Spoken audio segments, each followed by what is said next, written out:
I'm Thinking of Ending Things by Charlie Kaufman, dropped on Netflix. Charlie Kaufman, interesting guy. So he really made it big when he was the writer for the script of Being John Malkovich. Mm-hmm. He's directed movies like Singing Doce, New York. Probably my favorite movie that he's ever been a part of is Eternal Sunshine of the Spotless Mm-hmm. Mind.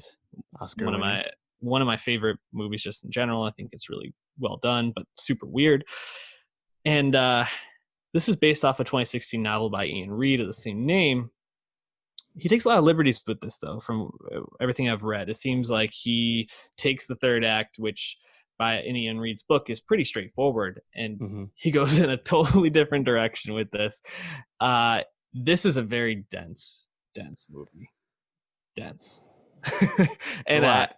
I think it kind of left me feeling like I need to watch this like 3 or 4 more times to get it. That's actually a common refrain. People say it's a very rewarding rewatch, but I don't know if I'm feel compelled to actually bother. That's the thing is I don't know. It's so dense. I don't know if I want to go back and rewatch it. It sounds like you're in the same camp though. Yeah, well, because on the surface, there's a lot of things I like.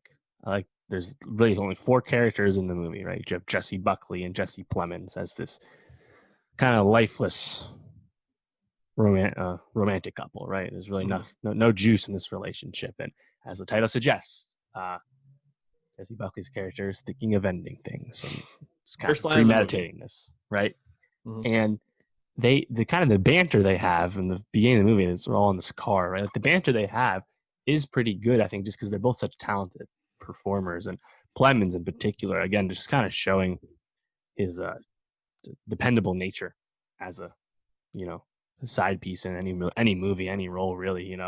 Um, between trading off between these kind of mundane small talk and then also like existential, like really personal thoughts, right? And then we get two other characters joining, right? His parents, played by David Thewlis and Tony Collette, and it's like at that point, like the movie gets much more surreal in terms of what's actually happening, what's not, what's in the head, and it's a lot. And then of course we're mainly interspersed with this janitor character throughout. I just kind of offhand thought about who the janitor might be in the beginning.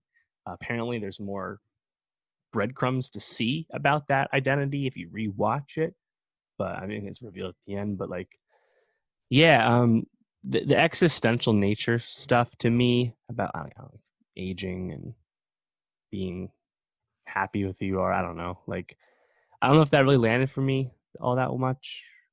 Like you said, it's dense. It's a lot. This movie, it's asking a lot of the audience.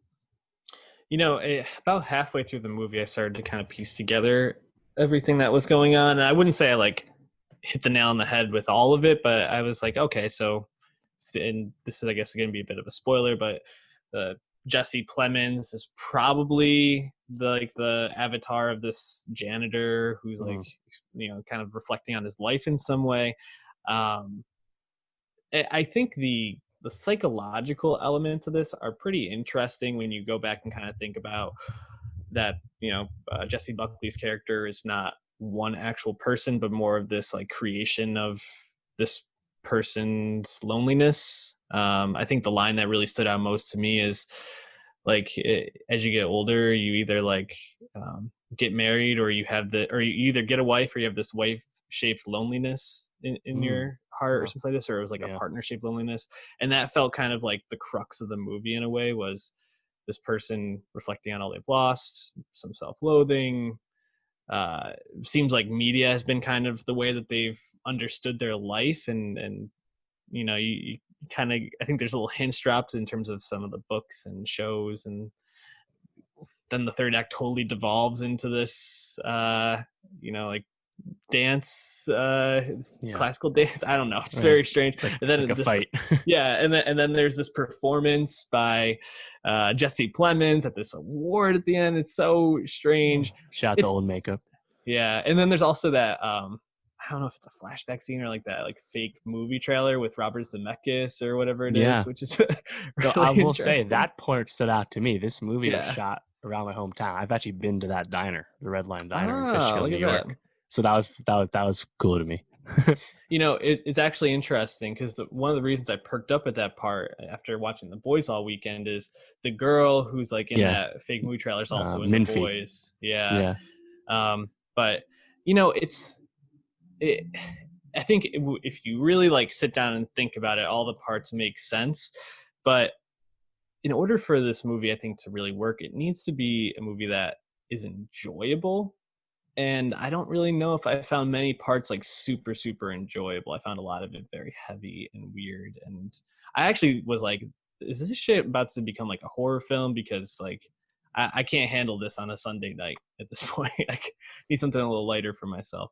Um, yeah, so I guess overall we're both kind of like, there's a lot here. You probably right, have to watch 2 or 3 times to really get it. right. But Calibrate expectations. yeah, it might not be the sort of thing you want to go back and watch multiple times. So I'm thinking of ending things. Netflix, it's Yeah. free. Check it out. You can Shout watch out it on the Jessie safety of your home. Buckley though. She'll be joining David Thewlis and Jesse Plemons in the Fargo universe in season 4, coming out this fall. I gotta say, all the acting in this I think is really well done. So shout out to Definitely. them.